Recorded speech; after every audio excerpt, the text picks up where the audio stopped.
ప్రపంచంలో మనుషులందరూ ఒకేలా ఉండరు. కొందరు మనుషులు ఇతరుల చెడ్డ గుణాలని వేలెత్తి చూపడం కోసమే జీవించాలనుకుంటారు. అలాంటి తపన ఉండే మనుషులు తప్పులు లెక్కించడం ముందుగా తమలోని చెడుతో మొదలు పెట్టాలి. దాంతో తప్పులెన్నే ప్రక్రియ టక్కున ఆగిపోతుంది. ప్రపంచంలో గొప్ప గొప్ప ఉన్నత స్థానాలని చేరుకునే మనుషులు 3 విధాలుగా దాసులవుతుంటారు. ఒక్కోసారి రాజ మర్యాదలకి దాసులవుతుంటారు. ఒకసారి కీర్తి కాంత కటాక్షం కోసం దాసులవుతుంటారు. ఇంకోసారి తాము ఎన్నుకున్న పనులకే దాసులవుతుంటారు. మనిషి జీవితంలో ఎంతోమంది మిత్రులు దూరమయ్యేది ఎన్నో ఉపయోగకరమైన సంఘటనల నిరుపయోగమయ్యేది. చివరకు మతము, అభిమతం కూడా పలచబడేది గొప్ప గొప్ప నిర్ణయాలు తీసుకోలేకపోవడం వల్ల కాదు, చిన్న చిన్న విషయాలను నిర్లక్ష్యం చేయటం వల్లనే. మనిషి తానో పనిని చక్కగా చేయగలిగాననుకుంటే అది అతని మనోమస్తిష్కాలకి అభినందనపూర్వకమైన చేయూతనిస్తుంది. కానీ అదే మనిషి తాను చేసిన పని తిరుగులేదని, అలా మరెవ్వరికి సాధ్యపడదని భ్రమిస్తే అది అతని వికాసానికి గొడ్డలిపెట్టు అవుతుంది. జీవితం వికాసానికి ప్రతిరూపం. స్థిరంగా ఉండడం జీవితం కానే కాదు. నిరంతరం వికాసం వైపు చేసే ప్రయాణంలో మనిషి జీవితం ఎన్నడూ స్థిరంగా ఉండలేదు.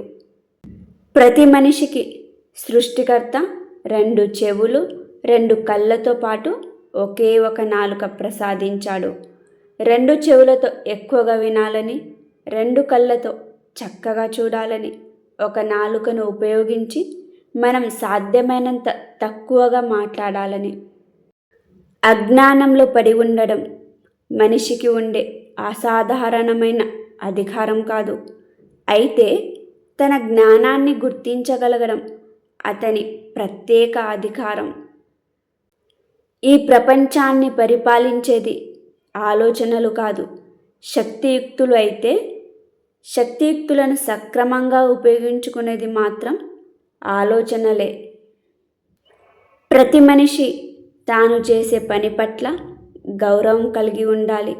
ఆ గౌరవాన్ని ఎప్పటికప్పుడు నిలుపుకుంటూ ఉండాలి. అందుకు తన వంతు బాధ్యతని ఎప్పటికీ విస్మరించకూడదు. అంతేకాకుండా ఆ బాధ్యతను బట్టే తనకి విలువ లభిస్తుందనే సత్యాన్ని ఎల్లప్పుడూ గుర్తుంచుకోవాలి. మనసుకి విషాదం అంటకూడదు. ఎందుకంటే మనిషి జీవితంలో విషాదాన్ని మించిన మనోవికారం లేనే లేదు. కోపంతో ఉన్న పాము తన చెంతకొచ్చిన పసిపాపలను సైతం విచక్షణ లేకుండా కాటు వేసినట్లే విషాదం కూడా మనిషిని నిలువెల్ల నశింపజేస్తుంది. సంఘర్షణ, ఎగుడు దిగుడు బాటలు లేని జీవితం నిస్సారంగా ఉంటుంది. అందుకే తనకి అప్పుడప్పుడు ఎదురయ్యే విషమ సమస్యలను సహించగలగడమే మనిషి తెలివైన గొప్పదనమైన. మనిషి తన స్నేహితులని పెంచుకుంటూ పోవాలి. వీలైనంత ఎక్కువ మందితో స్నేహం చేయాలి. పరిచయస్తుల బృందాన్ని విస్తరించుకోవాలి. అలా చేసుకుంటూ సాగే మనిషికి వారందరిలో ఎక్కడో ఒక చోట తనకి అన్ని విధాల నచ్చినవారు, తన స్వభావానికి తగినవారు మిత్రులుగా లభించకపోరు. Thank you for watching. Like, share, subscribe to my channel.